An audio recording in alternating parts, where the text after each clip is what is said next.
Zaman akhir itu manusia seperti gabah diinteri, bingung dewi, siapa yang diikuti. Oleh sebab itu ayo mengikutilah kiai-kiai yang diuber-uber di persekusi seperti saya ini. Itu ikuti, seakan-akan dibenci tapi aslinya dapat ridho dari ilahi, insya Allah seperti ini gitu, insya Allah ya, karena pangestu para kiai itu. Jadi sudah kami ingatkan sebenarnya 3 tahun yang lalu itu, sing hati-hati PBNU, tegaslah gitu loh. Kalau saya dan kami ini salah ya kami akan kalah ya, salah sejak dulu ya. Jadi nanti kalau misalkan jadi diganti ketua PBNU-nya ya PBNU yang tengah-tengah saja, nggak usah bela sana sini. Tapi kalau misalkan ini atas inisiatif secara pribadi Rois Am Suriah beserta 2 wakilnya kiri kanan, ini lebih berbahaya lagi. Ada kemungkinan nanti ada intervensi dari pihak yang X, saya tahu masalah ini gitu. Lebih berbahaya lagi. Dan dua-duanya ini juga bermasalah sebenarnya. Assalamualaikum warahmatullahi wabarakatuh. Alhamdulillah, teman-temanku, semoga kalian sehat selalu. Amin amin ya rabbal alamin. Alhamdulillah, jangan lelah dalam perjuangan ini. Terus sadarkan saudara-saudara kita semuanya. Tanpa berpanjang lebar, langsung saja kita simak penjelasannya dulu. Pada kesempatan yang penuh dengan hasanah ini, kita akan berbagi informasi tentang tema yang kami sampaikan sore tadi, yakni teknik menanggulangi, membentengi diri dari sihir, dari hipnotis gendam yang menutup akal sehat kita. Bagaimana cara yang praktis bisa dilakukan oleh siapa saja. Kita akan sharing bersama dengan panjenengan semua. Namun sebelumnya ada berita yang menggegerkan seluruh anak bangsa, yaitu di ultimatumnya Ketua PBNU Gus Yahya oleh Ketua Rois Amnya. Ada yang bertanya-tanya apakah asli atau tidaknya. 90% asli. Kami dapatkan informasi dari sumbernya. Kalau masalah tanda tangan, tidak adanya barcode ya, yang berisi tanda tangan atau apa, itu kan urusan kedua. Saya juga memiliki foto-foto mereka yang hadir pada acara musyawarah internal ya PBNU tersebut. Namun yang perlu diketahui oleh semuanya bahwa tidak bisa serta-merta secara leluasa Rois Am memecat Ketua Umum PBNU-nya. Karena apa? Ada aturan mainnya, yakni harus melalui sidang istimewa atau musyawarah luar biasa, muktamar luar biasa, MLB, atau harus melalui bertemunya 9 wali ya. Kalau dulu kan Wali Songo ya. Ini ada 9 kiai yang duduk di dalam posisi ahlul halli wal akdi atau ahwa. Di antaranya ada Romo Yai Ma'ruf Amin ya, ada Romo Yai Mustafa Bisri, ada Romo Yai Nurul Huda Jazuli Ploso, ada Romo Yai Anwar Iskandar Lirboyo, dan 5 lainnya yang tidak saya sebutkan satu persatu kepada panjenengan. Nanti jenengan cari sendiri di sumber informasi yang ada. Jadi harus itu, karena memang yang mengangkat ya baik ketua PBNU ataupun Rois Am Suriahnya itu ya dari Ahlul Halli wal Aqdi itu. Ini ultimatum mulai tersebar hari ini ya, kemungkinan 3 hari, 3 kali 24 jam. Kalau mengundurkan diri ya itu tidak perlu melibatkan Ahlul Halli wal Aqdi. Tetapi kalau menurut saya secara pribadi malah lebih berbahaya. Karena apa? Kalau ketua umum PBNU-nya mengundurkan diri, ya otomatis Rois Am-nya ya harus mengundurkan diri. Karena dua-duanya ya sama-sama, ya mohon maaf, sama-sama kedudukannya gitu loh. Mendapatkan mandat dari 9 wali Kiai Ahlul Halli wal Aqdi ini, Ahwa. Jadi rencananya besok kalau nggak salah ya ada pertemuan PBNU seluruh Indonesia ya wallah alam. Ya, kalau menurut saya ya kalau memang ya jadi, kalau memang ya ini kan andai-andai ya.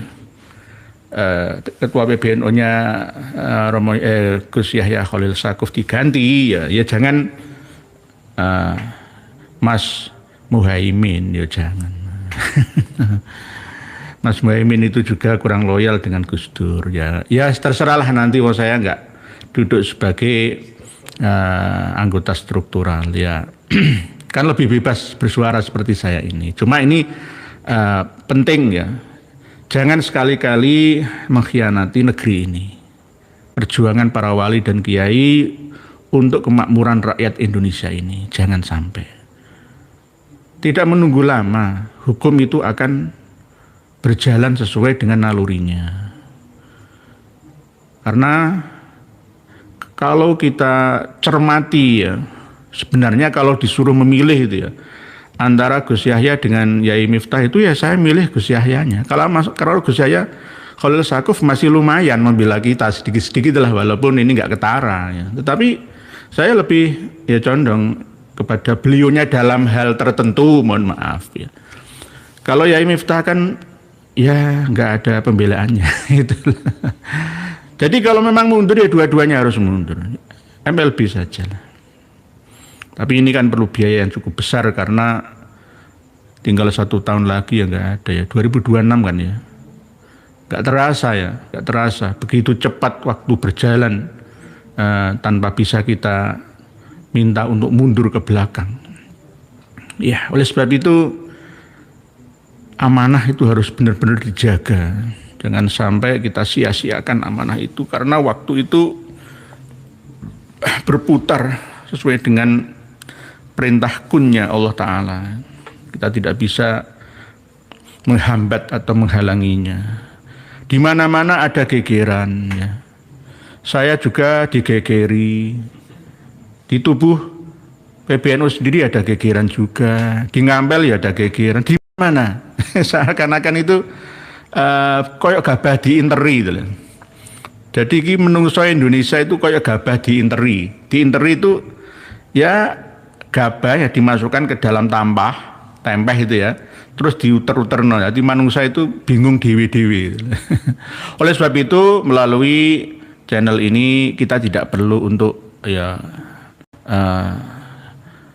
berduka terlalu berlebihan ya, dari apa yang kita mampu ya, karena kita diberi kekuatan mental itu semampu kita sesuai dengan kapasitas kemampuan kita. Allah sendiri yang membaginya itu. Nggih. Sambil membaca tulisan panjenengan nggih. Pak Tuhim Jarwoloto, betul memang begitu nggih. Pak Andiran Pak Gavin, sing ambu-ambu tarim buang tidak sesuai dawuh Mbah Hasyim Asy'ari nggih. Pak Habib Gavin ini. Pak Muhammad Nur E9N. Nanti ini lanjutannya kemungkinan ada dualisme kepemimpinan PBNU lah. Ini nanti kan perlu ya. Gus Yahya Khalil Stakuf mendekat dengan kami. Kiai Haji Maduddin Utsman angkat lagi. Ya. Kalau bisa menjadi wakil PBNU. Gitu. Romo Yazik Marzuki Mustamar. Yai Agil Said Agil Siraj. Kalau saya nggak usah. Saya nggak usah. Gitu. Jadi potensi besar ya yang dimiliki oleh kader-kader NU ini ya, ayo diangkat lagi. Jangan ditenggelamkan seperti kemarin itu ini itu. Jadi malah Yai Maduddin malah dipecat. Lah itu bagaimana ya? Yai Marzuki Mustamar malah dipecat. Lah bagaimana? Nggih, Pak Muhammad nggih. Pak Bambang Nuryanto 6934. Assalamualaikum warahmatullahi wabarakatuh. Waalaikumsalam warahmatullahi wabarakatuh. Saya berharap Yai keluarga selalu dilindungi di dalam lindungan Allah Subhanahu wa taala, sehat selalu dan tetap semangat ya untuk mencerdaskan bangsa. Nggih, siap, nggih sama-sama. Pak Tuhim tadi, Pak Rois Muhyiddin. Assalamualaikum, semoga sehat selalu derek ngaji sama menjalankan sama-sama. Pak Rois Muhyiddin. Dengan Rois itu pemimpin pengarep ya. Muhyiddin orang yang selalu menghidupkan agama ini. Jadi Buya Rois Muhyiddin, bukan Buya Muhyiddin Banten, bukan. Tapi Buya Rois Muhyiddin nggih. Berikutnya Pak Miftah GZ3JZ. Tanpa Imam Ubaidillah kita nggak tahu apa-apa. Imam Ubaidillah bin Ahmad Al-Abah atau Imam Ubaidillah yang lainnya itu. Nggih, jadi nggak seperti itu insya Allah nggih. Jadi kalau kita melihat catatan yang berupa diagram silsilah keturunan Habib Rizik Syihab ke atas sampai Kanjeng Nabi itu ada kelahirannya Ubaidillah itu tahun 320 Hijriah. Wafatnya tahun 383 Hijriah. Umurnya 60 tahun. Coba dicocokkan dengan sejarah hijrah dari Basrah ke Madinah, lalu ke Mekah, lalu ke Khusaisah. 320 Hijriah lahir. Terus hijrahnya 317 Hijriah. Berarti kan baru gimana? Coba. Hijrah dulu baru lahir. Ya kan? Hijrahnya kan 317 Hijriah.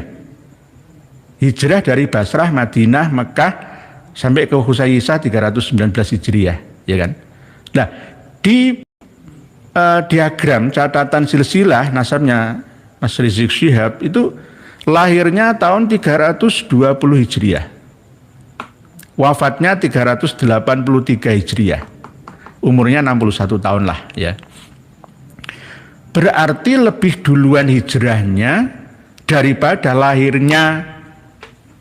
Bahkan memiliki anak yang bernama Ismail, karena lahir di Basrah maka diubah menjadi Basri. Belum lahir kurang 3 tahun itu sudah memiliki anak. Ayo coba dibayangkan. Sudah pernah kami bahas bersama. Ya nanti bagi yang belum terbuka mata hatinya ya akan menyalahkan saya. Nanti kira kami ini adu domba by data. By data. Belum lahir itu sudah hijrah. Belum lahir sudah punya anak. Diajak hijrah. Lah itu nggih, jadi Pak Ubaidillah itu nggih. Pak Farur Raji Ipul jagoannya ora Islam. Nggih. Gus Ipul, Gus Saipul Yusuf. Enggak setuju saya itu. Tadi pemimpin PBNU Ketua Umum itu harus orang-orang yang energik, ya, menghargai ilmu, zuhud, ya, amanah, cerdik, ya. Terus wawasannya tidak hanya lokal tapi global. Karena tantangan besar NU pada 2 abad ini ya, abad yang kedua ini lebih besar daripada sebelumnya. Pak Jerry itu, Assalamualaikum Sugeng Dalu, wong Pekalongan Kajen, derek nyimak yai, mugi Pak Yai diparingi sehat al-fatihah, matur suwun dari Kajen. Jadi Kajen itu di Pati itu juga ada Kajen, tapi desa itu kecamatannya Margoyoso. Di Pekalongan itu juga ada Kajen. Tapi kalau di Pati ada Kayen, di Kediri juga ada Kayen, di Hayin sampai Kajin, Hajin, haji sama hidup itu. Nggih. Penur yakin, Assalamualaikum, penur ikut ngaos nggih monggo. Pak teman diinteri atau diayak ya nggih, gabah diinteri. Zaman akhir itu manusia seperti gabah diinteri, bingung dewi, siapa yang diikuti. Oleh sebab itu ayo mengikutilah kiai-kiai yang diuber-uber di persekusi seperti saya ini. Itu ikuti, seakan-akan dibenci, tapi aslinya dapat ridho dari ilahi, insya Allah seperti ini, gitu, insya Allah. Ya karena pangestu para kiai, itu jadi sudah kami ingatkan sebenarnya 3 tahun yang lalu itu, saya hati-hati PBNU, tegaslah, gitu loh. Kalau saya dan kami ini salah ya kami akan kalah ya, salah sejak dulu. Ya. Jadi nanti kalau misalkan jadi diganti ketua PBNU-nya ya PBNU yang tengah-tengah saja, nggak usah bela sana sini. Tapi kalau misalkan ini atas inisiatif secara pribadi Rois Am Suriah beserta 2 wakilnya kiri kanan, ini lebih berbahaya lagi. Ada kemungkinan nanti ada intervensi dari pihak yang X, saya tahu masalah ini, gitu. Lebih berbahaya lagi. Dan dua-duanya ini juga bermasalah sebenarnya. Ya, nanti saja saya nggak mau buka. Berikutnya Ibu Sri Hartini, udah pada jadi penumpang kapal pesiar. Kupel reasi nahkodanya anaconda. Nggih, Bu Sri Haryanti nggih. Pak Hangga Bayu Pamungkas. Sugeng dalu Pak Nilai Nur, memang sudah waktunya tanah Jawa Pulau Jawa pecah jadi 2, itu bisa multi asumsi, multi tafsir. Ada yang ahli geografi meramalkan antara Cilacap ya sampai Tegal itu akan pecah Pulau Jawa ini di tengah, memisah antara Jawa Barat dan Jawa Tengah. Ya, ada yang mengatakan seperti itu. Nah, ini kan ya macam-macam lah. Itu kan namanya ramalan, ya, bisa dikatakan perkiraan. Tapi sebenarnya Pulau Jawa pecah itu ya sejak perseteruan antara Mataram dengan Cirebon dan Banten. Itu juga bisa. Atau Mataram Islam Jawa Tengah pecah jadi 4, ya.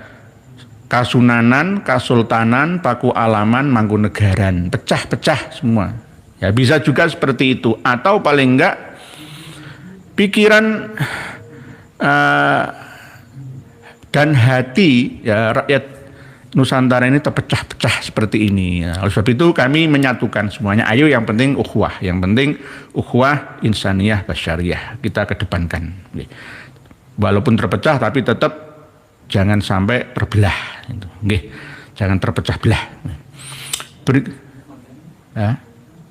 Ke materi, nanti gak sampai ke materi malah.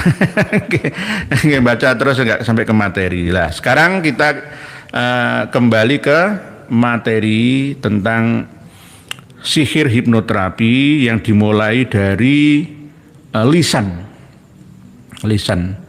ucapan, suara, inna minal bayani la sihron, itu sihir.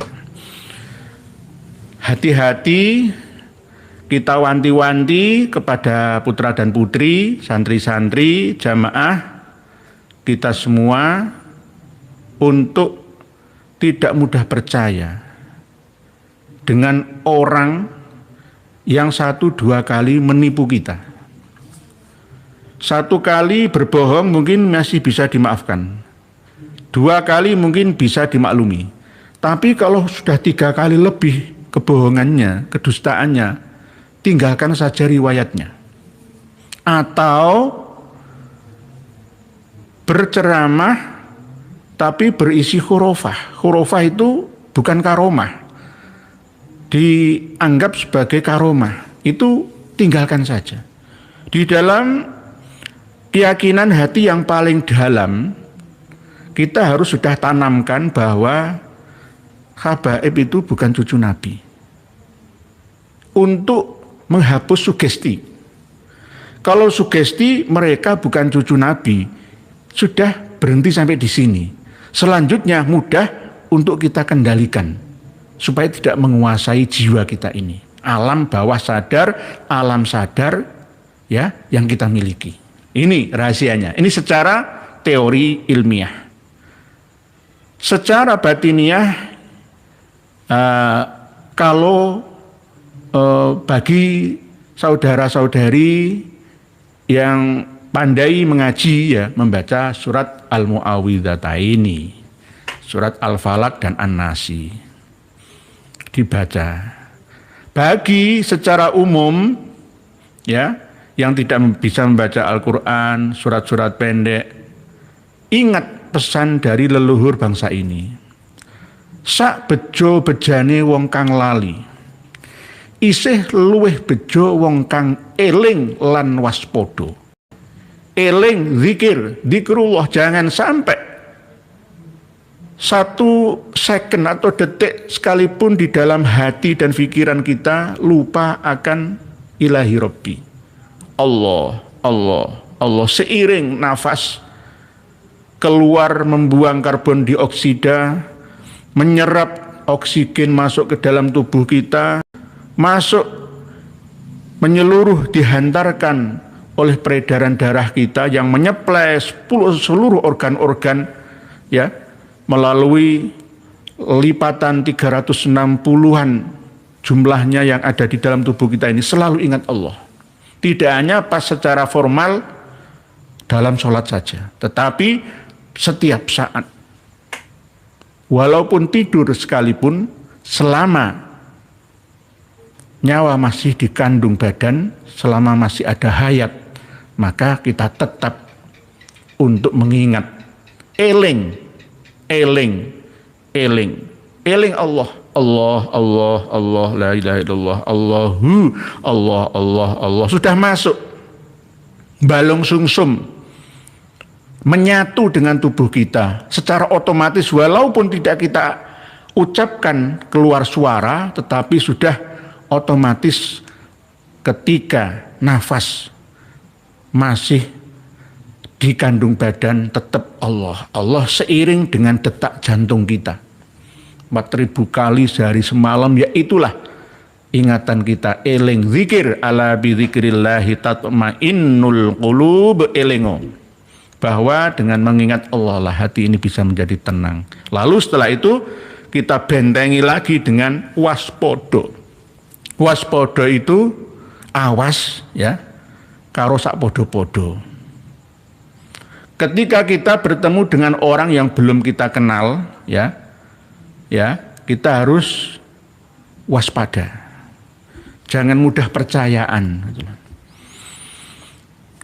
Kita bukan suudon, tetapi hati-hati ya, kritis situasi dan kondisi. Ini wajib untuk membentengi kita supaya tidak mudah terkena sihir atau ain atau hipnotis atau gendam atau pengaruh-pengaruh negatif yang ada di sekitar kita ini. Apalagi ketika ada hurufat-hurufat itu disampaikan melalui media, lalu kita lihat dan kita dengarkan, ya kita otomatis langsung wah gedabrus, itu nggak benar itu. Mudah semua orang bisa melakukan eling lan waspodo. Zaman akhir ini eling lan waspodo. Tidak hanya masalah gendam Mbak Alwi, tapi juga kiai juga. Mohon maaf, saya tidak hanya ya menasihati Mbak Alawi saja, ya kiai-kiai juga. Karena apa? Media yang pertama dan utama menundukkan orang itu dengan media hipnoterapi, hipnotis. Hipnotis itu kan bahasa ilmiahnya ya, bahasa Jawanya ya gendam itu. Segala sesuatu yang diulang-ulang, dipropagandakan itu akan dianggap sebagai sebuah kebenaran karena sudah masuk ke dalam memori yang dimiliki oleh pendengarnya, pelihatnya, yang melihatnya.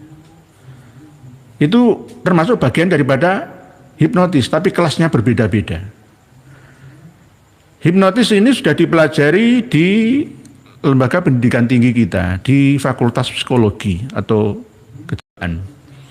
Bahkan ada seorang dokter juga yang menggunakan terapi hipnoterapi ini ya untuk mengurangi rasa sakit atau bahkan menghilangkannya sama sekali sebagai patiroso ketika mau dioperasi nggak terasa. Ini juga atau pas terapi ibu-ibu yang mau melahirkan supaya tidak merasakan kesakitan, diterapi dengan hipnoterapi. Sebenarnya ini seperti pisau, tergantung siapa yang menggunakannya. Sebenarnya malam ini mau saya praktekkan bagaimana tutorial untuk menggendam seseorang, mencuci otak, membolak-balikkan memorinya sesuai dengan penglihatan dan pendengarannya, ucapannya, perasaannya, sesuai dengan program yang kami inginkan kepadanya. Maunya tapi dilarang sama admin ya. Nanti dikira saya ini seorang dukun nanti gitu.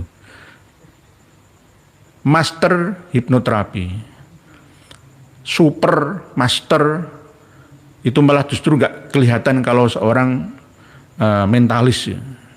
Tetapi tetap akan kalah dengan spiritualis.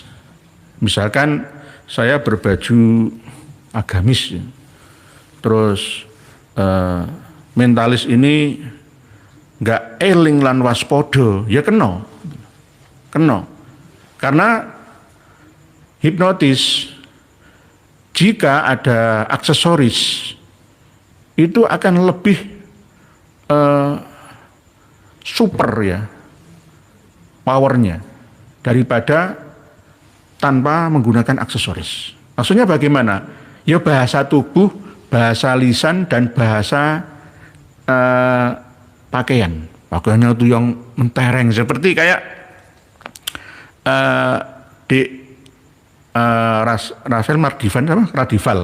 Marcel Radival itu ya. Itu kan ciri khasnya sulap merah itu kan pakai pakaian merah ya. Itu bagian daripada properti aksesoris masuk dalam memori tidak sadar, alam bawah sadarnya yang melihat ketika ditanya siapa yang ahli sulap pakaiannya merah itu, oh pesulap merah, oh itu langsung masuk ke situ.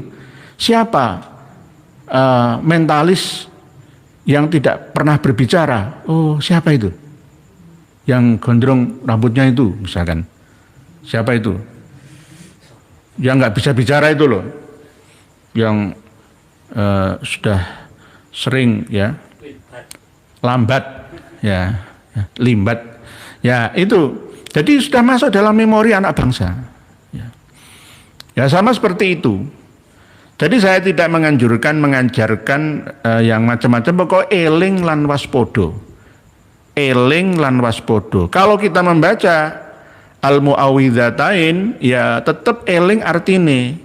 Waspada, meneliti, meresapi isinya. Tapi kalau hanya dibaca saja ya nggak bisa.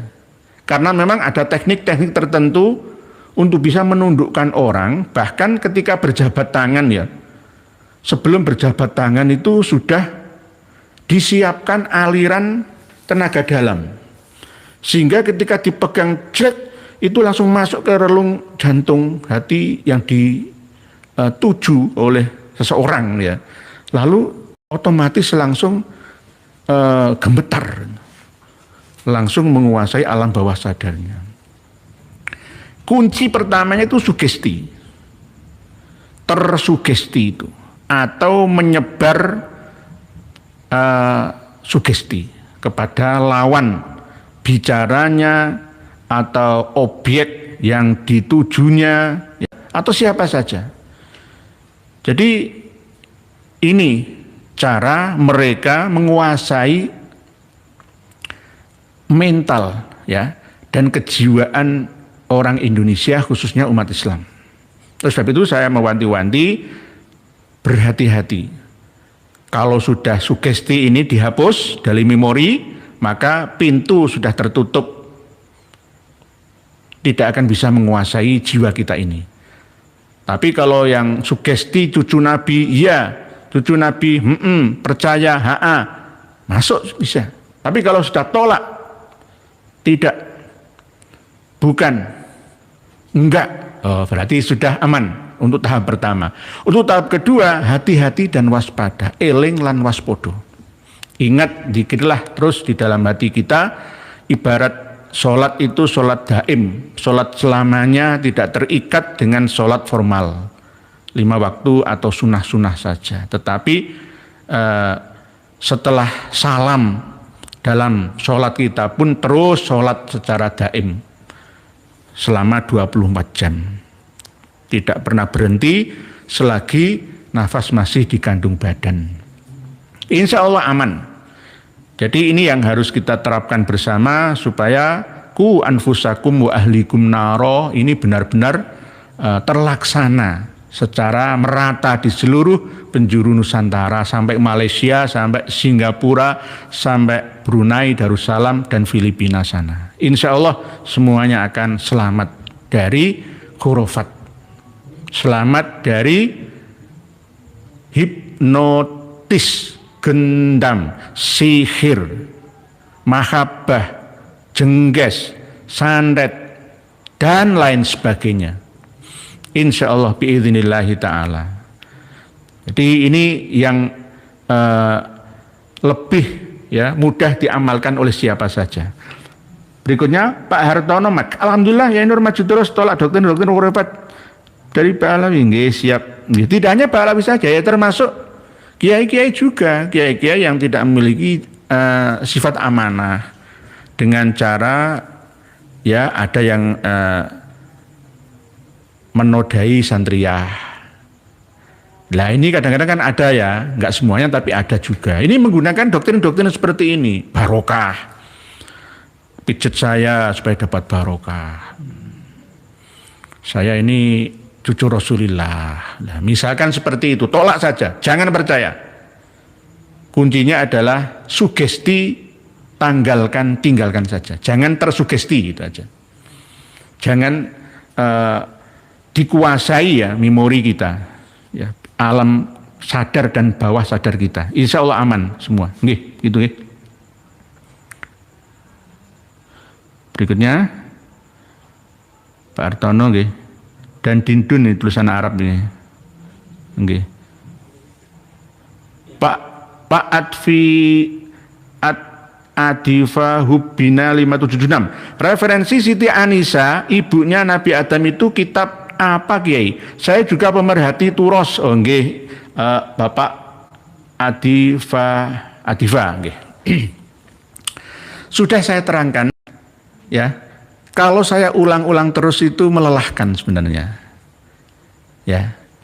Jadi kalau kita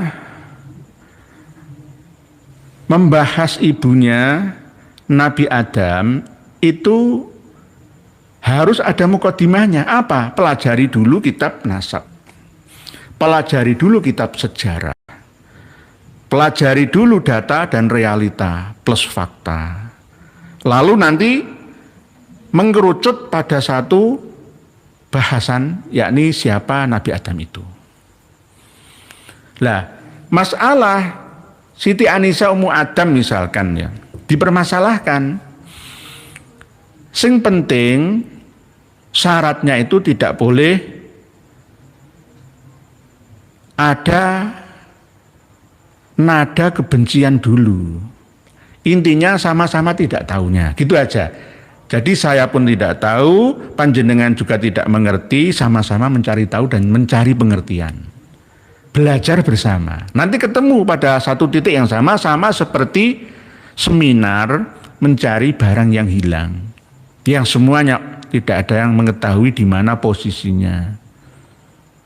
Pesawat MH370 Malaysia Airlines misalkan, di mana sekarang saat penumpang-penumpangnya kok hilang lah ya. Kita semua kan nggak tahu. Ya mari kita cari tahu melalui pendekatan ilmu pengetahuan, baik saintifik ataupun data referensi kitab-kitab yang ada. Saya sampaikan untuk Pak Adifa ini baca tafsir Al-Manar karya dari Sayyid Rashid Riyundo. Pas surat An-Nisa dan pas juz 8-nya. Jadi ada beberapa halaman yang membahas panjang seperti itu. Tafsir Al-Manar karya Sayyid Muhammad Rashid Riyundo. Tetapi sampai surat An-Nisa itu dari Al-Baqarah itu sebenarnya kolaborasi ya karya dari Syekh Muhammad Abduh. Syekh Muhammad Abduh terinspirasi dari pemikiran reformis Jalaluddin Al-Afghani, Afghanistan. Nah, apakah nanti akan ketemu? Insya Allah. Yang penting jangan mendahulukan amarah, ya. Lalu melecehkan. Saya kan dicari kelemahan saya, dipotong-potong video 1 tahun yang lalu ya, gitu, antara itulah ya. Dipotong, saya dikatakan, oh ini menyimpang, sesat. Nabi Adam kok punya ibu. Sudah sering saya sampaikan. Adam yang keberapa? Kan begitu. Lah orang itu kan mengenalnya Adam cuma satu. Islam Sunda Wiwitan, orang-orang Sunda itu memiliki Nabi Adam sendiri.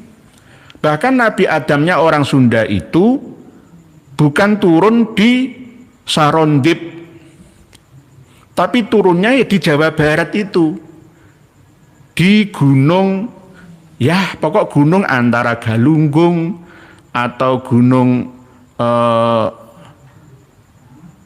Bandung Purba atau mana saja, pokoknya di Jawa Barat.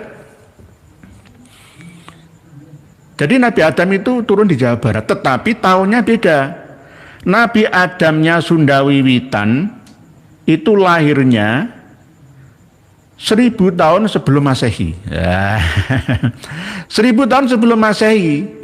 Berarti Adam siapa? Oleh sebab itu, ya, Nabi Adam yang berjumlah 100.000 sesuai dengan hadis dari riwayat yang ada di dalam kitab Syarah Muskilil Athar karya Imam At-Tahawi, ya, mendapatkan riwayat ini dari Imam Muhammad Al-Baqir. Ya, Muhammad Al-Baqir meriwayatkan ini kepada anaknya yang bernama Imam Ja'far Shadiq. Innallaha khalaqa mi'ata alfi Adam. Bahkan ada yang lain itu tidak hanya mi'ata alfi Adam, 100.000 Adam, tetapi 1 miliar Adam. Ada yang mengatakan seperti itu dalam kitab At-Tauhid, itu kitabnya orang Syiah, Imamiyah. Jadi kita harus banyak referensi, literasi. Lah saya juga dikecam sama ahli Basu Masail ya, Dik Ma'ruf Khozin itu, saya orang sesat, orang gila. Lah, coba-cobalah dibaca tafsir Sawi aja. Tafsir Sawi, coba. Ini untuk jawaban sederhana saja. Nabi Adam itu malah punya bapak, punya ibu. Bapaknya Nabi Adam itu bumi, ibunya Nabi Adam itu air. Tafsir Sawi, dia sempat. Nanti pondok-pondok pesantren itu menghujat saya semua, saya Indonesia Raya. Sampai Saudi Arabia, sampai Al-Azhar Mesir sana. Tafsir Sawi. Tafsir Sawi ini adalah syarahnya tafsir Jalalain. Ya. Jalaluddin Al-Mahalli dan Jalaluddin As-Suyuti disarai oleh tafsir Sawi karya dari Imam Ahmad bin Muhammad As-Sawi Al-Maliki Al-Khulwati. Pas surat Ar-Rahman kalau nggak salah. Cari surat Ar-Rahman. Mohon maaf, ini kan spontanitas ya. Lah ngaji seperti ini itu kan nggak ada ya. Spontanitas itu kan nggak ada. Surat Ar-Rahman pokoknya. Ada bahwa Nabi Adam itu bapaknya bumi, ibunya adalah air. Kapan-kapan kita buka lagi. Coba admin carikan surat Ar-Rahman. Amit. Tafsir Sawi. Jadi begitu nggih. Saya senang seperti Bapak Adifa Hubina ada referensinya. Dan saya punya kitab khusus tentang pendapat orang-orang India yang memungkinkan juga bahwa Nabi Adam itu ya punya ibu saja, tetapi tanpa ayah seperti Nabi Isa. Inna mathala Isa indallahi kamathali Adam khalaqahu min turabin tsumma qala lahu kun fayakun itu. Jadi kemungkinan itu bisa. Gitu loh. Jadi jangan langsung pendapat saya ini dimentahkan begitu saja tanpa data. Nah, ini sudah ketemu surat Ar-Rahman ya.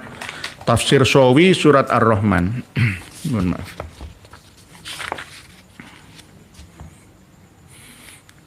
Jadi ini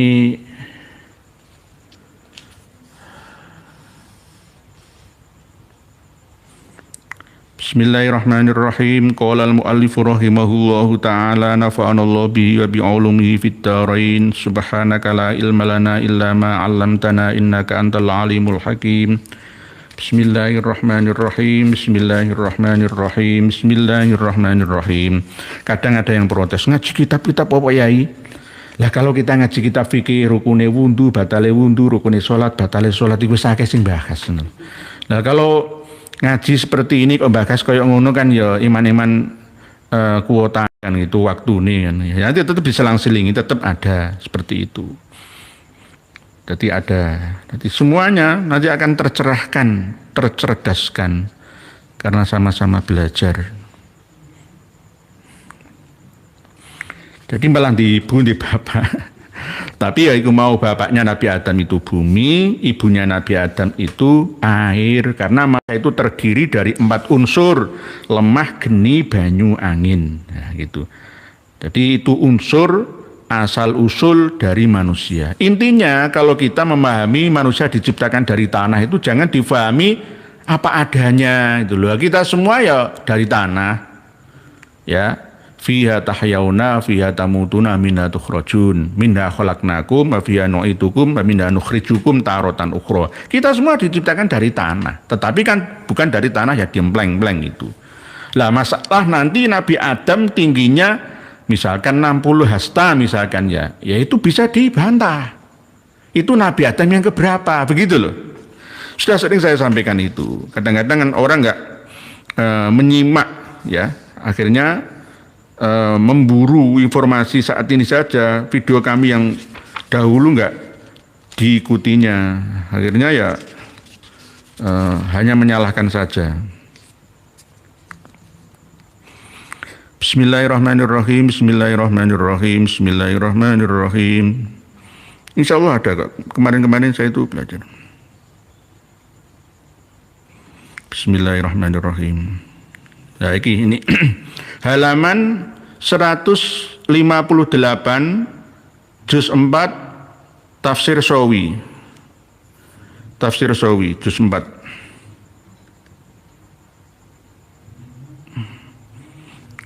Halaman 158. Qauluhu kal fakhor.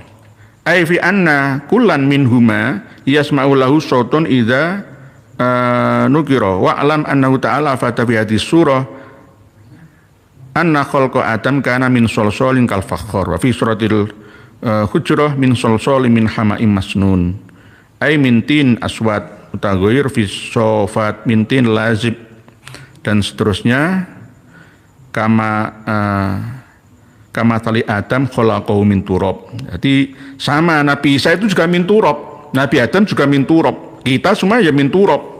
Tapi kan tidak langsung sesuai dengan bayangan kita yang klasik kan gitu.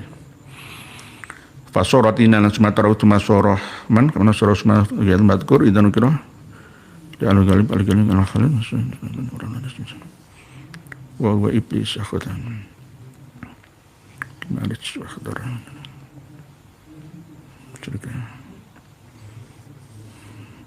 Karena tafsir itu kan cetakannya beda-beda, kadang halamannya beda juga. Ya itu aja nanti cari nggih. Di sini pokoknya kal fakhornya. Qaulu Adam itu asyara bidzalika ala anna fil insani lil ahdi bi khilafil insan al mutaqaddim. Surat Ar-Rahman. Nggih. Kapan-kapan nanti tak foto, tak bahas lagi.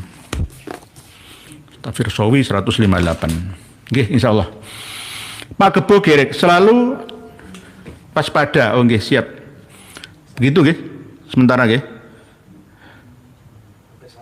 Hampir 1 jam ini, enggak terasa ya.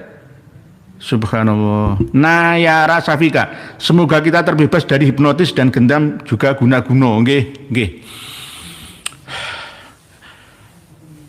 Ada level gendam atau hipnotis itu, ada yang permanen, ada yang sementara. Kalau permanen itu sulit untuk disadarkan.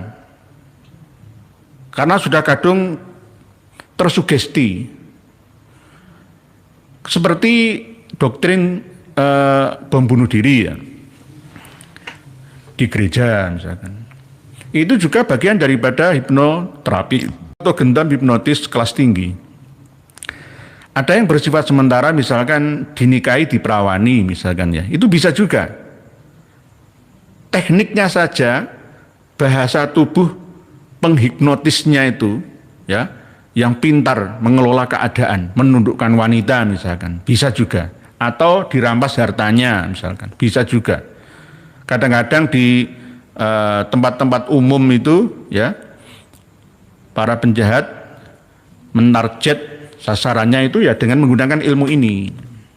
Rayuan gombal dulu, seakan-akan memancing dulu, dipancing dulu ya, lalu setelah itu dicablek langsung was-was ya, kena ya, dikuasai alam bawah sadarnya.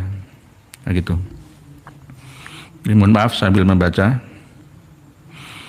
Bismillahirrahmanirrahim, bismillahirrahmanirrahim, bismillahirrahmanirrahim. Sambil membaca tulisan panjenengan yang tadi. Dari Pak Toko Suryo. Assalamualaikum ya Waalaikumsalam. Semoga tidak ada alasan untuk tidak menyampaikan syiar dan sejarah bangsa kita. Mayoritas tidak mengenal sejarahnya sendiri, maka mudah masuk doktrin dan kiai-kiai ogah menyampaikan. Sebenarnya kiai-kiai sepuh kita itu berada di zona aman, kepingin nyaman gitu lah. Bagi gus-gus atau yang muda-muda itu harusnya kan tetap belajar. Bu Zainseta, Assalamualaikum warahmatullahi wabarakatuh. Salah satu yang membuat kalangan kabaib mudah mendoktrin karena mereka terlebih masuk di suatu golongan, menguasai, mengadu domba golongan tersebut. Disitulah doktrin dilancarkan tanpa disadari. Leres Bu Zainseta. Kalau sudah menguasai kiai-kiai kita, tokoh-tokoh agama kita, ya tinggal pengikutnya saja, dikendalikan oleh mereka. Oleh sebab itu hati-hatilah. Ini bukan atas dasar kebencian, tetapi saling menasihati antara sesama kawan. Jangan sampai mudah untuk digitukan gitu loh. Jadi tidak ada unsur apapun menfitnah karena faktanya memang benar seperti itu. Jadi ilmu paling tinggi itu memang mempengaruhi orang. Jadi ilmu hipnoterapi atau hipnotis itu bagian daripada kejiwaan manusia, bawaan. Dan ilmu ini sudah sangat tua. Justru yang mengembangkan itu ya orang-orang Israel sana. Mendoktrin gitu. Walaupun salah itu didoktrin benar. Kalau di dalam ranah torekoh itu ada beatannya. Kalau di dalam gereja itu ada baptisannya.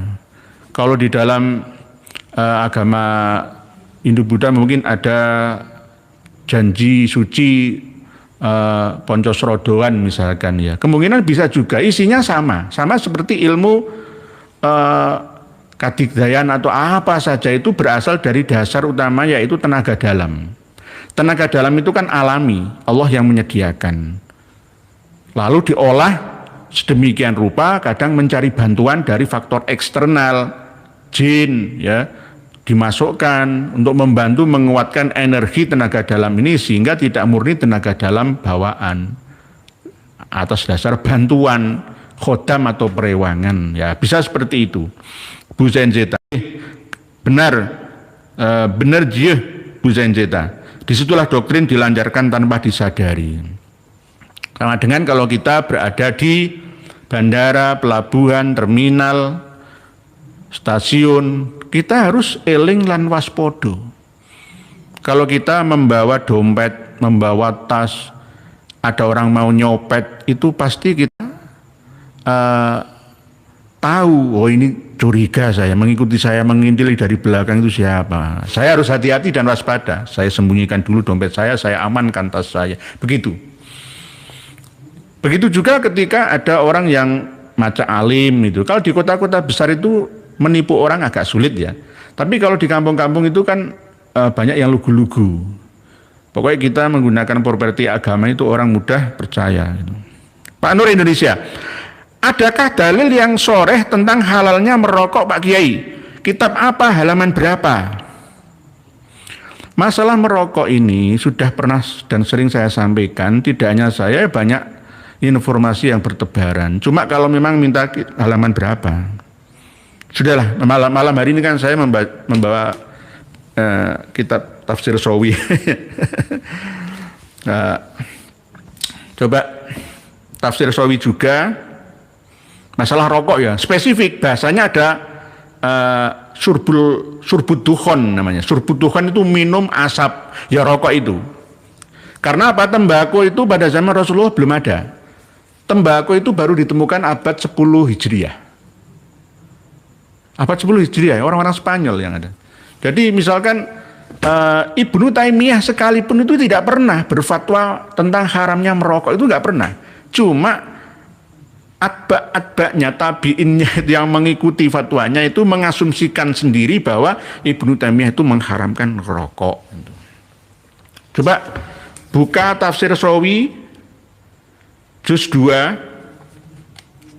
juz 2 halaman 43. Halaman 43. Ini surat Al-An'am ya. Surat Al-An'am ayat 119. 119.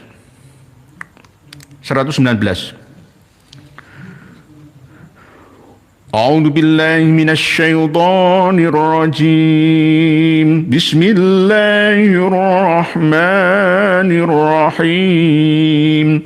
Wa ma lakum alla ta'kulu mimma dzukira ismullahi 'alaihi wa qad fassala lakum ma harrama 'alaikum illa ma dhurrirtum ilaih.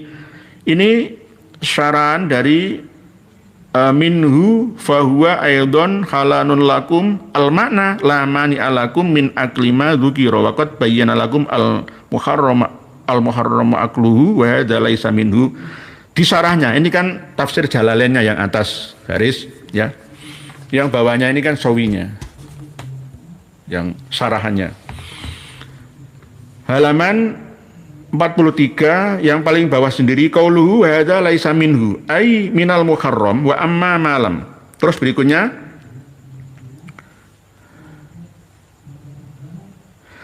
famithlul qahwati, mongko sepadane ngopi wadukhoni lan ngerokok iku ya ghairu muharram, ora diharamno sampai 44 ya.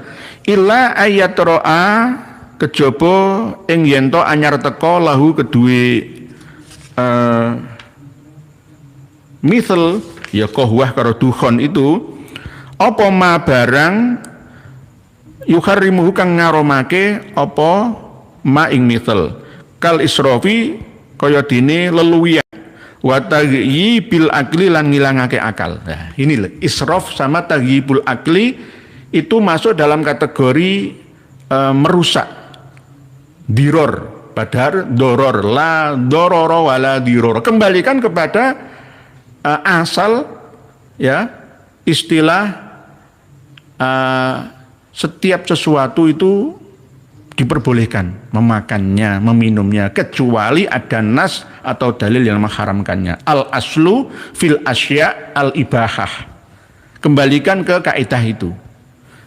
Jadi ini jelas ada dukhonnya. Tafsir Sawi menafsiri ayat 119 surat Al-An'am juz 2 tafsir Sawinya halaman 43 sampai 44. Jadi perumpamannya begini. Ini saya bacakan terjemah bahasa Indonesia aja. Termasuk yang diharamkan adalah apa yang tidak ada nas tentang adapun yang tidak ada nas keharamannya atau kehalalannya itu ada perbandingan ya tentang halalnya karena segala sesuatu yang disebutkan tersebut, dan pengecualian tentang haram itu termasuk diantaranya adalah haram yang ada perhitungan, termasuk diantaranya adalah minum kopi. Nggak ada minum kopi haram, itu nggak ada. Wadukhoni dan merokok ya. Adapun seperti minum kopi dan merokok itu tidak diharamkan. Ya, kecuali ada alasan yang datang yang mengharamkannya seperti berlebihan dan menghilangkan akal. Kalau misalkan merokok secara berlebihan, ya lebih baik ngerokoknya daripada beli berasnya, ya berarti haram, kan gitu. Satu hari habis 10 cepet, ya haram itu. Melalaikan tugasnya untuk iuran SPP anaknya, ya haram. Nah, jadi meninggalkan nafkah. Tapi kalau tidak israf, ya tidak taghibul akal, ya tidak menghilangkan akal sehat, memabukkan, ya nggak apa-apa, halal. Jadi jelas di sini ghairu muharramin, jelas ya halal. Jadi nggak usah khawatir monggo ngerokok. Saya sendiri nggak pernah ngerokok ya, tapi menghalalkan ngerokok karena ada tuntunannya, itu loh. Jadi jangan sampai kita fanatik haram mutlak. Kan ada Habib juga yang mengharamkannya. Muhammadiyah itu secara umum fatwanya Lajnah Muhammadiyah itu yang mengharamkan, tapi pengikutnya dari kalangan Muhammadiyah ya banyak yang ngerokok juga. Sama saja. Yang penting ya jangan kecanduan dan berlebihan. Karena apa? Manusia Indonesia itu butuh kebahagiaan. Termasuk diantaranya ngerokok, ngopi itu adalah bagian daripada merangsang hormon-hormon kebahagiaan, relaksasi, ya kan? Nikotinnya itu ada pengaruh bahagia. Jadi orang yang melarang orang rokok itu berarti melarang orang bahagia. Itu aja enaknya. Ya jadi biarkan. Oh nggak ada larangan kok. Yang dilarang itu adalah israfnya, taghibil akli, ya. Itu masalah madorotnya. Gitu. Kiai MH Ainun Najib itu sampai tua yang ngerokok, tapi ya umurnya ya panjang. Jadi kalau misalkan ada peringatan di bungkusnya rokok itu merokok dapat menyebabkan mandul kehamilan, nah itu kan ya hanya menakut-nakuti saja. Nggih, sudah nggih. Tafsir Sawi juz 2 halaman 43 sampai 44. Nanti cari sendiri. Pak Nayaka Safira, semoga kita terbebas nggih. Pak Gavin nggih, berikutnya nggih. Pak Denan Cecep, Pak Nusa Bangkit, Pak Ketum dan Roes Awam, jangan kena gendam yang tingkat tinggi. Semua orang itu bisa sebenarnya. Yang sulit digendam itu adalah satu, jaksa, pengacara, dan hakim. Tapi intinya semuanya bisa. Polisi bisa, TNI bisa, semuanya bisa. Cuma tekniknya saja atau menunggu waktu pas kelemahannya saja. Sama dengan orang sakti mandraguna sekalipun itu pas tidurnya. Masuk manusia ora tidur. Manusia itu ya makan ya tidur kan. Pas tidur ya itu kelemahannya. Kalau nggak pas tidurnya manusia itu kan lahirnya hari apa, kelemahannya hari apa, jam berapa, bulan apa. Bisa dicari semuanya. Oleh sebab itu manusia itu sebenarnya nggak perlu kete-kete. Maksudnya mengaku paling hebat sendiri itu nggak boleh seperti itu. Apalagi ini kan ada RUU KUHP yang disahkan oleh DPR ya. Ini kalau nggak di revisi sebagiannya ya berbahaya juga. Nanti polisi sebelum penyidikan, pas penyelidikan saja langsung nangkap saja gitu. Ada pasal di situ, berbahaya sebenarnya. Nanti kita kaji lagi masalah itu. Pak, ini habis ngeri. Mohon maaf nih. Mohon maaf. Gitu Pak Nur Indonesia. Tadi halamannya sudah kami beritahu. Pak Gavin, nomor gini Romoy hadir. Oh nggih, Habib Gavin ini selalu menyimak Gus Haji Jazuli. Surya Jaya 136. Alhamdulillah sehat terus panjang umur amin maturun. Pak Mas Sanom Suroto. Yai, ternyata kemarin Tengku Kori ngeprank Mbak Alawi. Katanya beliau masuk ke majelis Mbak Alawi untuk meneliti langsung dari dalam keadaan di sana bagaimana menurut Kiai. Nggih. Saya kan sejak awal itu ya tidak membenci beliau karena saya sudah pernah ketemu dengan beliau. Mungkin beliau berdarah Aceh ya, mungkin punya teknik sendirilah untuk menyusup ke jantung lawan. Ya kemungkinan bisa juga. Saya husnudon bersama KRT Fakih itu saya husnudon kepada beliau. Tetapi kadang-kadang yang ngece juga ke Kiai Iman. Kalau saya ke saya enggak, itu. Lah, yang namanya teknik ini. Kalau enggak begitu nanti enggak bunglon lah ya enggak berhasil masuk ke jantung lawan. Lah, apakah gara-gara uang atau apa ya Allah alam itu urusan pribadi. Tetapi Saya harapkan juga terjadi pada diri Menteri Agraria kita, Gus Nusron Wahid, ya, yang masuk ke jantung-jantung habaib, ya, supaya nggak jadi FPI itu bagaimana gitu loh, supaya hanya mempelajari seluk-beluk mereka saja. Maksud saya seperti itu, saya harapkan seperti itu gitu. Semoga saja. Pak Anam Suroto nggih. Dalam keadaan ini bagaimana menurut Kiai nggih? Jadi sudah kami wanti-wanti untuk kembali ke jati diri yang asli. Gak akan ketemu. Bahkan beliau menemukan kitab Bamirbat atau apa. Ya intinya lah, Habib Alawi itu leluhurnya adalah Syiah. Mulai dari dinasti Fatimiyah itu banyak yang kocar-kacir di bumi hanguskan oleh dinasti Al-Ayyubi atau Ayyubiyah oleh Salahuddin itu. Jadi akhirnya menyebar kemana-mana. Jadi tidak bisa dicari lah. Seperti yang saya sampaikan di awal tadi, ya. Wong durung kok bisa hijrah. Wong durung lahir sendiri anak. Piye to iki? Lah, yang dibuat sejarah hijrah dari Basrah sampai Kusaisah 2 tahun perjalanan bersama 70 orang itu ya. Itu juga bermasalah. Katanya bersamaan dengan Muhammad bin Sulaiman, ya. Muhammad bin Sulaiman bin Ubaid bin Isa bin Muhammad, ya, sampai ke Mbah Musa Al-Kadhim. Ada yang mengatakan seperti itu. Nah, ini tidak masuk akal. Padahal Muhammad bin Sulaiman itu wafatnya 540 Hijriah, Ahmad bin Isa itu wafatnya 345 Hijriah, 200 tahun selangnya. Enggak mungkin itu nggih. Pak Rifangga, ya. Pak Kapal Siar. Assalamualaikum warahmatullahi wabarakatuh. Sehat selalu, mohon penjelasannya mengenai hukum poligami menurut Islam Nusantara. Ya, poligami. Nah, poligami itu ya ada batasannya. Tetapi kalau menurut saya hanya wahidah saja. Wahidah, fawahidatan ta'au ma malakat aimanukum, insya Allah tidak. Karena saya bukan orang Arab. Saya orang Nusantara. Jadi tidak menganggap sekarang ini masih ada perbudakan dan bisa memperbudak wanita untuk pelampiasan. Saya tidak mau. Kalau memang ada yang mau, ya silahkan masna wa thulatsa wa ruba', terserah. Itu hak, penting ikdilu. Wa in khiftum alla ta'dilu ya fawahidatan. Tapi saya tidak berani au ma malakat aimanukum.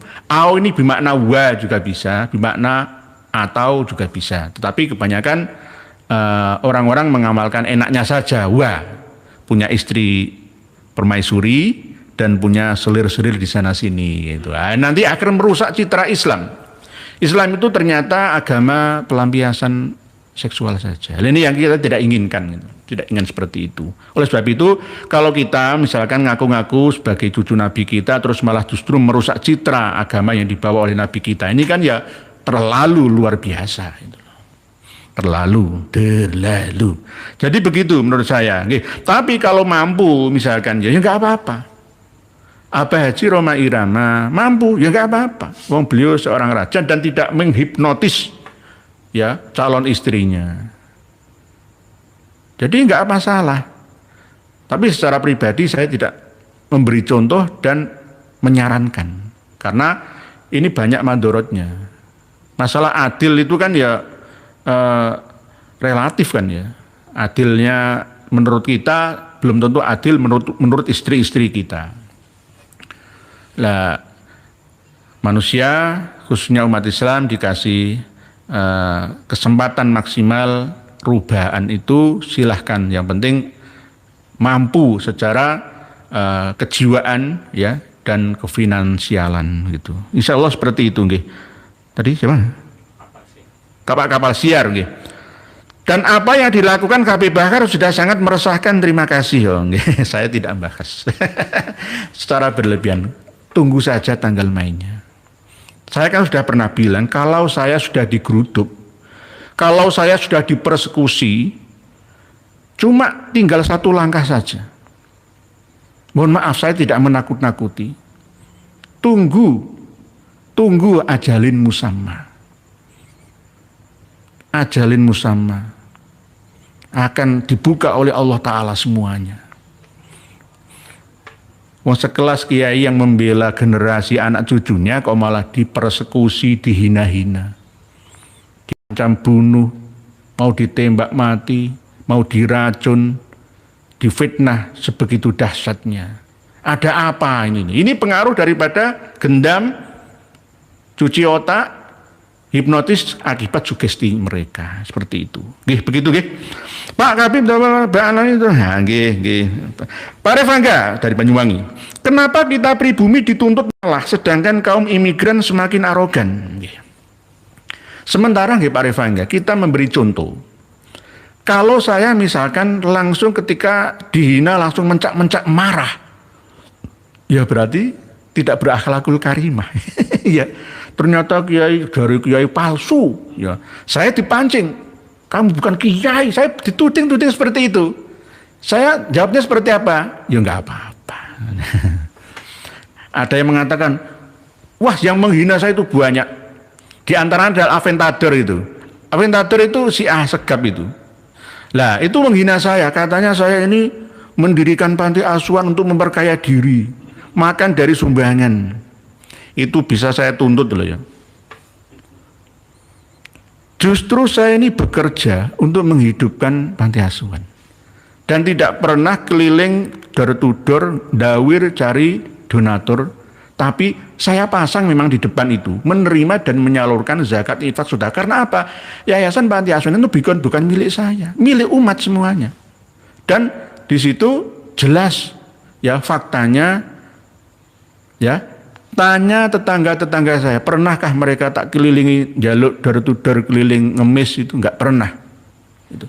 Lah saya ini bekerja, mungkin Aventador itu enggak paham saya, enggak kenal maka tak sayang. Saya ini termasuk jelek-jelek itu ya pengusaha kecil-kecilan. Sampai saat ini masih ada tentara dan laskar yang menjaga 24 jam tempat saya. Dan beliau melihat saya itu bekerja, pulang tadi maghrib itu diimami sama badal ya, admin yang imami. Ya, saya belum datang karena apa ya? Saya bekerja keras. Tapi gaji saya habis ludes untuk yayasan, untuk umat malah itu. Kok malah saya katanya makan uang panti asuhan. Oh enggak nyumbang malah ngelek-ngelek ya. Terus misalkan ada nama ini Sunyoto, wah itu beredar di mana-mana ya. Terserah, fitnahlah saya, semau Anda. Ya. Nanti kalau saya tunjukkan ijazah saya, KTP saya, KK saya, nomor dan nama rekening saya, jenengan akan kecelik. Kalau memang misalkan ada nama-nama itu, lah ya apa salahnya? Seandainya benar nama itu Sunyoto atau Sunyoto Notokusumo misalkan, ya kenapa menyerang privasi dan pribadi? Harusnya seranglah dengan data Anda, kan begitu. Itu namanya orang cerdas.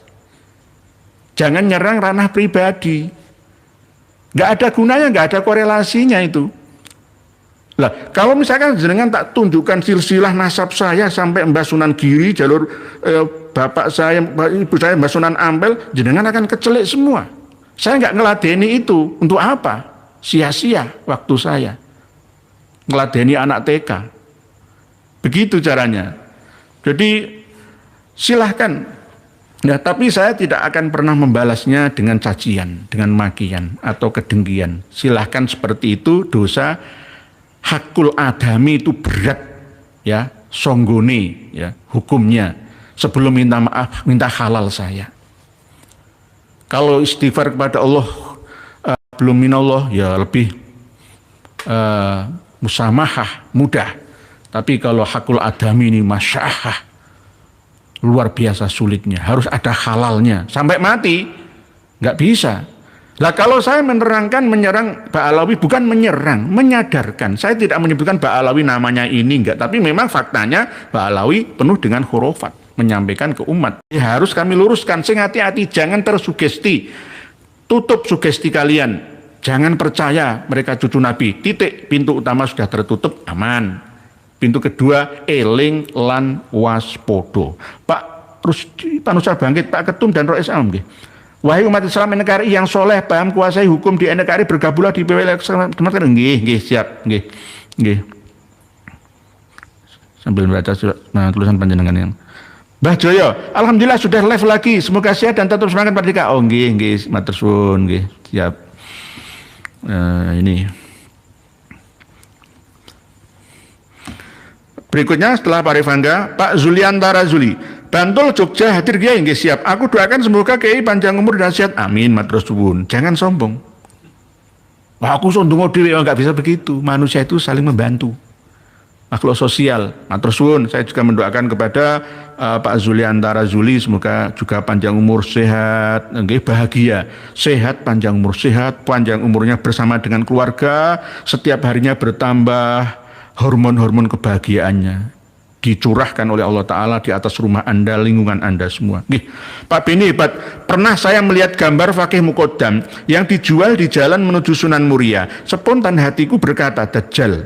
Begitu juga kalau melihat Habib yang lain, spontan hatiku berkata, Dajjal. Oh, nggih, Pak Hebat. Nggih, jenengan sudah terkondisikan. Saya yakin 99% subscriber saya ini tidak perlu saya nasihati, sudah cerdas sendiri. Cuma kan video ini dilihat tidak hanya subscriber saya, tapi kan semua orang ya. Mungkin dari subscribe yang kulina mengikuti acara kita ini ya menyampaikan ke lainnya. Gitu. Pak Suwardianto, Assalamualaikum warahmatullahi wabarakatuh. Kangen dari Bandung, salam kangen dari Bandung. Saged pinanggih malih wonten channel punika mugi boten nyerah mencerdaskan umat. Nggih. Jiwa pejuang itu memang tak kenal lelah, mundur untuk melangkah, bukan mundur untuk bubrah. Insya Allah seperti itu. Ini teknik namanya. Okay. Pak Esteh Y5. Assalamualaikum ya. Aku wong Gunung Kidul. Ijeh nderek. Ijeh itu masih. Ijeh masih sama. Nderek kula kinten mboten live matur suwun. Oh dari Gunung Kidul. Okay. Gunung Kidul itu Pegunungan Sewu. 2 juta tahun yang lalu Pulau Jawa itu masih belum lengkap seperti sekarang. Nah akhirnya mulailah dasar laut yang dalamnya antara 500 meter di bawah itu diangkat. Jadi Gunung Sewu itu. Gunung Sewu. Dulu itu Sungai Bengawan Solo itu mengalirnya ke selatan. Sekarang kan mengalirnya ke utara.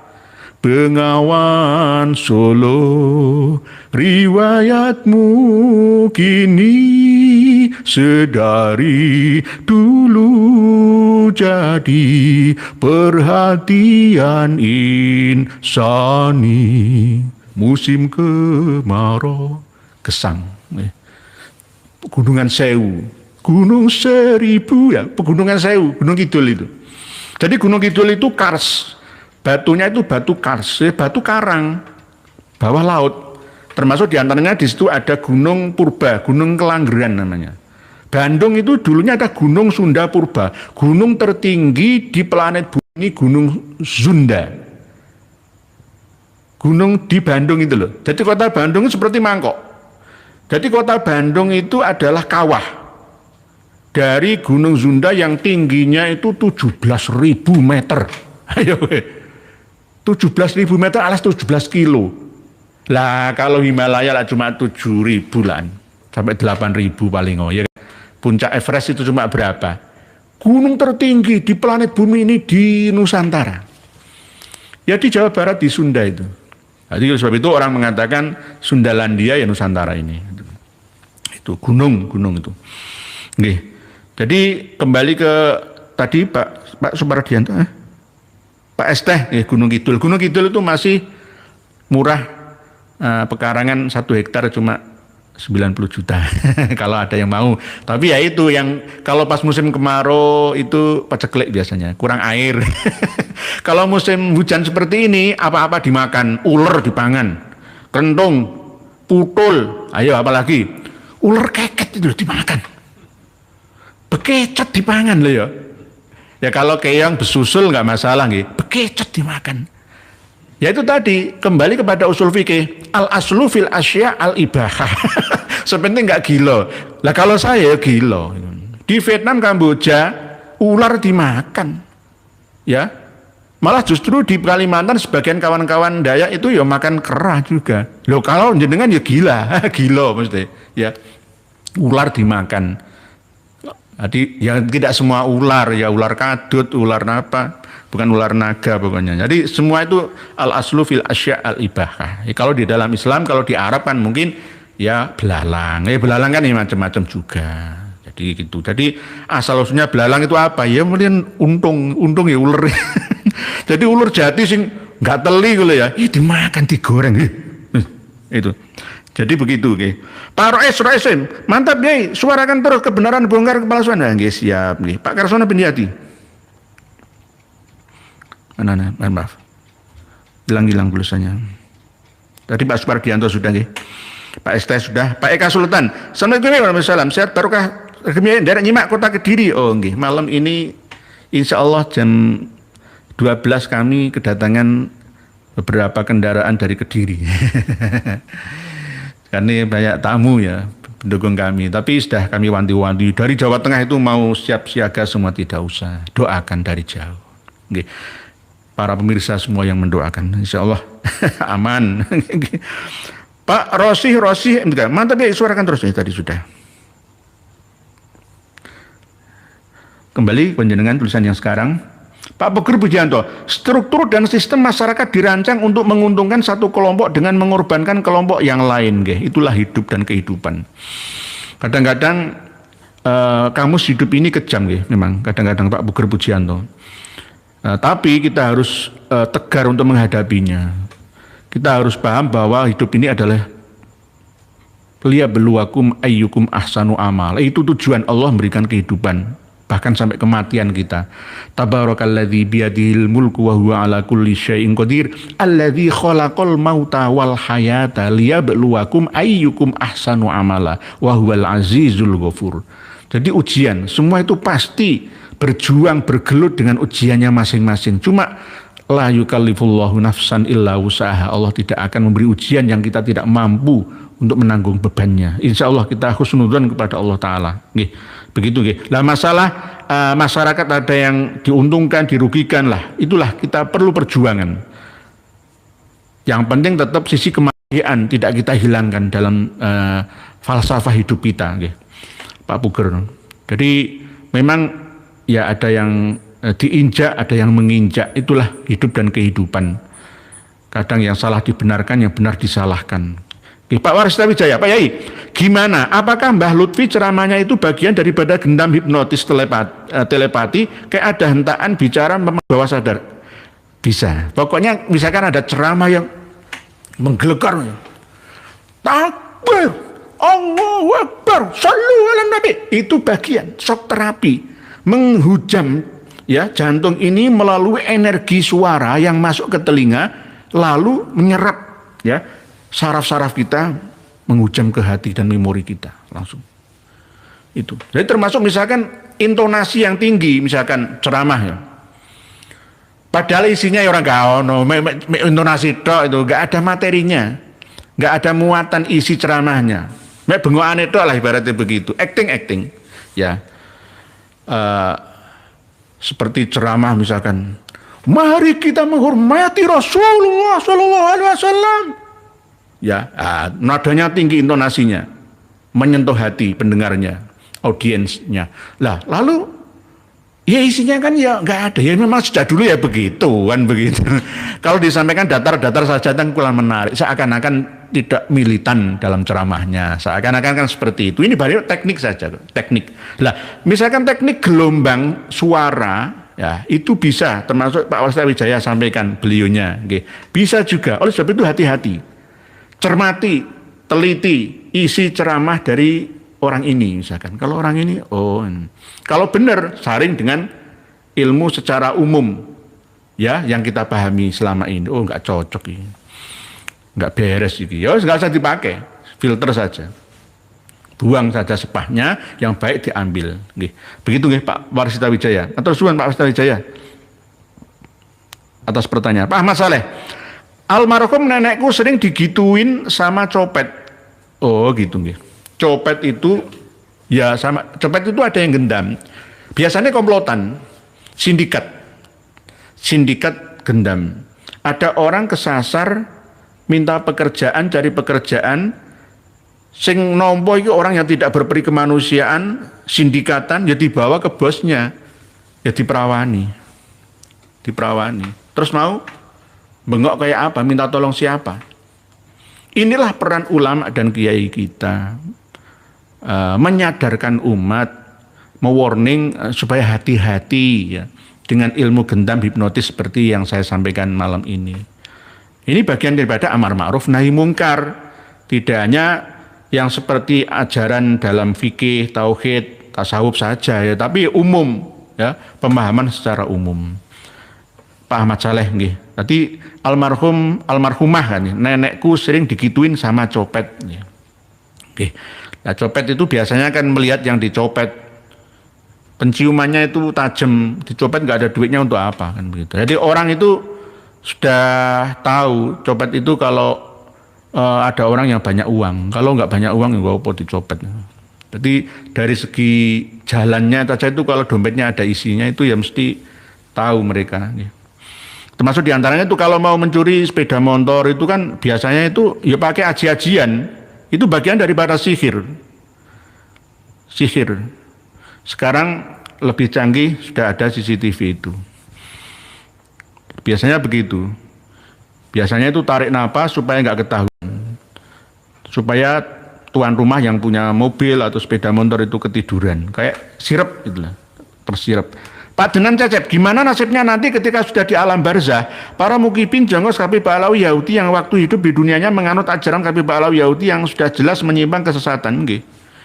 Ya ada alam barzahnya itu tidak dihisap secara yasiron tapi asiron, jelimet, bulat, ruwet, jalannya itu gak padang. Orang-orang dulu itu mendoakan orang yang sudah meninggal, mugi-mugi padang dalane jembar kubure kan gitu nggih. Lah ini tidak seperti itu, sempit kuburannya, gelap jalannya, jadi seperti orang buta, tidak bisa melihat apa-apa gitu. Karena apa? Ketika masih hidup dinasihati nggak diterima. Waman a'rado an dzikri fa inna lahu ma'isyatan dongkau wa nahsyuruhu yaumal qiyamati a'ma. Qala Rabbi lima hasyartani a'ma wa qad kuntu basira qala kadzalika atatska ayatuna fanasitaha wa kadzalikal yauma tunsa. Itu surat Toha mengatakan seperti itu. Nggih. Gitu nggih. Pak Faltus berikutnya kemarin Gus Haji Jazuli nulis nggak kebaca ya. Pak Bambang Nuryanto, ngerokok membuat orang teler berarti haram. Nggih haram. Nggak hanya ngerokok. Ya. Makan beras, makan nasi itu kalau membuat tubuh ini mandorot alias malah justru gula darahnya tinggi, ya haram. Minum yang manis gula haram jika memiliki riwayat diabetes. Yang asam urat tinggi sampai purinnya ngumpul di ginjal ya sampai ada batu ginjal, makan sate kambing ya haram juga. Karena wala tulku bi aidikum ila tahlukah wa ahsinu. Jadi kena dalil yang lain. Tapi secara umum ya kalau tidak israf itu enggak apa-apa. Misalkan tombo kepingin makan daging kambing walaupun punya riwayat asam urat tinggi, gout misalkan, ya enggak apa-apa tapi jangan banyak-banyak gitu. Bahkan ada sebagian orang yang menghindari jeroan karena takut ginjalnya rusak. Ginjal itu dipaksa untuk memproses makanan yang sulit dicerna seperti jeroan-jeroan itu. Kalau ginjal masih muda, nggak masalah. Kalau yang sudah usia 50 tahun ke atas kan ya hati-hati saja. Jadi kalau misalkan makan hati, makanan itu nggak boleh. Jadi haram, hal tidak mutlak, intinya begitu, tergantung keadaan. Tapi secara umum ya ngerokok itu halal. Al aslu fil asya al ibahah tadi wa mithlul qahwati wa dukhoni jelas di dalam sawi tadi. Nggih. Pak Bambang Nuryanto, ngerokok membuat orang teler berarti haram. Nggih, haram berarti. Karena taghyibul akli tadi kan kal israfi wa taghibil akli kan. Ilatnya kan di situ tadi. Nggih. Jadi illa ayatura alahu ma yuharrimuhu kal israfi wa taghibil akli. Seperti berlebihan dan menghilangkan akal sehat. Berarti haram kalau berlebihan dan menyebabkan teler. Nggih Pak Bambang. Pak Ahmad Ghufrani, saya 2 bungkus per hari. Ya tergantung kekuatan paru-paru seseorang kan ya beda-beda. Mungkin Pak Ahmad Ghufrani cukup uangnya, belanja juga sudah tersedia, anak-anak sudah mentas kerja semua, nggak punya tanggungan, ya nggak masalah. Yang penting kan dinikmati lah, itu tergantung. Ini namanya ijtihad individu namanya. Jadi ijtihad individu itu jangan ditanyakan terlalu detail, kembali ke diri, tanyakan pada dirimu sendiri, layak atau tidakkah.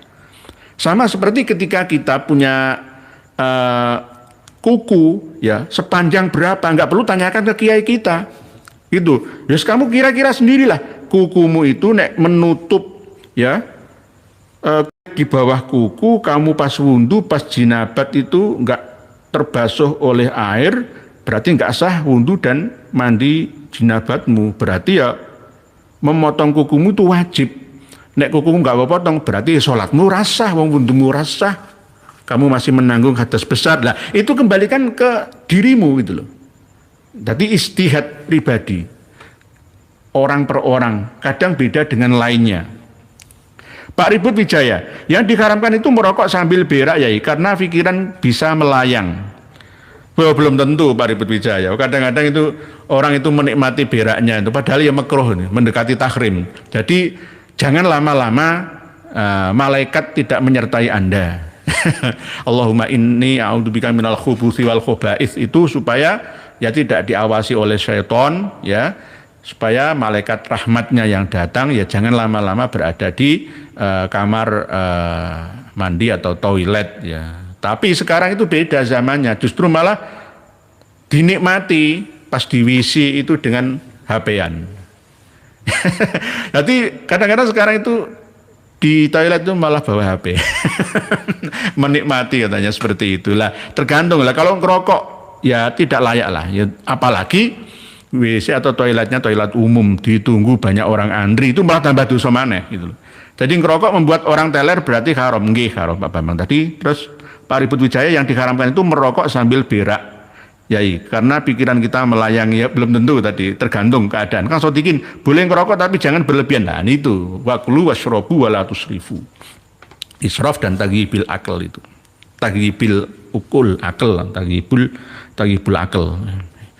Kembali kepada tema dalam kesimpulan ngaji kita malam hari ini adalah bahwa kita harus mengaktifkan basiroh. Peninggal ati bukan hanya peninggal lahiri saja. Kita harus menghilangkan satu pintu pembuka, yakni sugesti kepada tidak hanya Habib tapi ya kiai juga yang tidak meniru akhlak Nabi kita.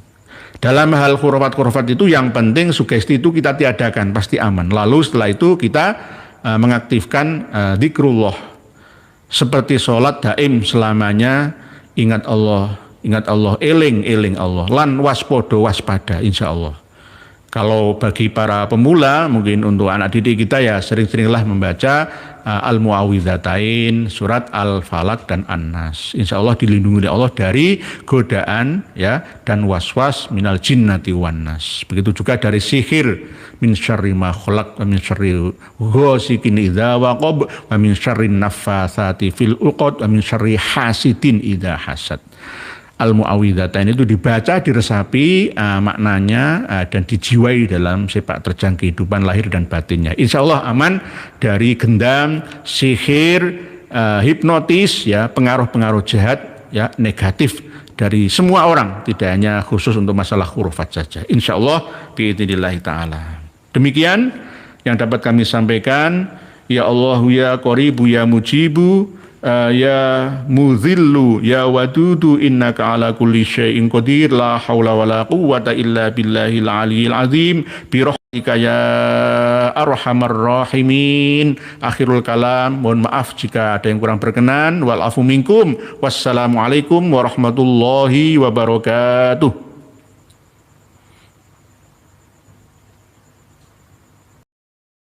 Alhamdulillah, semoga bertambah sadar para pengikut mereka habaib. Sudah saatnya kita pribumi bangkit lawan semua doktrin mereka habaib. Wahai saudaraku, secara ilmu, sejarah dan nasab sudah terbukti Ubaidillah terputus 650 tahun bahkan bisa lebih. Dan secara ilmu filologi Juga tidak nyambung mereka habaib apalagi dengan ilmu pasti, yaitu ilmu YDNA. Jelas mereka anak cucu Yahudi. Terus apalagi yang bikin saudara-saudara bingung? Kan sudah jelas semuanya. Dan coba kita lihat jejak digital ceramah mereka habaib. Fakih Mukodam, Isra Mi'raj 70 kali. Ini sangat menyesatkan. Bahkan saya berpikir bahwa mereka itu Islam atau bukan. Dan mereka juga terus-terusan menggaungkan bahwa Indonesia merdeka karena jasa habaib. Ini sangat menyesatkan. Karena tokoh-tokoh pahlawan nasional kita tidak ada dari kalangan mereka habaib. Justru mereka lah yang membuat Nusantara lama merdeka. Karena mereka habaib kerjasama dengan Belanda. Dan setelah Indonesia merdeka, muncul lagi PKI. Bahkan 2 kali. Dan siapa tokoh PKI? Ya mereka juga. Kalau dipikir-pikir mereka wajib kita usir dari Indonesia ini. Mereka mirip dengan Rohingya, kaum Rohingya. Dan masih banyak lagi rekam jejak hitam mereka habaib di Indonesia ini. Dari sini bisa dipahami kan? Tetap semangat terus, semoga saudaraku sehat selalu dan dimudahkan rezekinya. Amin amin ya rabbal alamin. Sampai jumpa di video selanjutnya. Akhir kata, wassalamualaikum warahmatullahi wabarakatuh.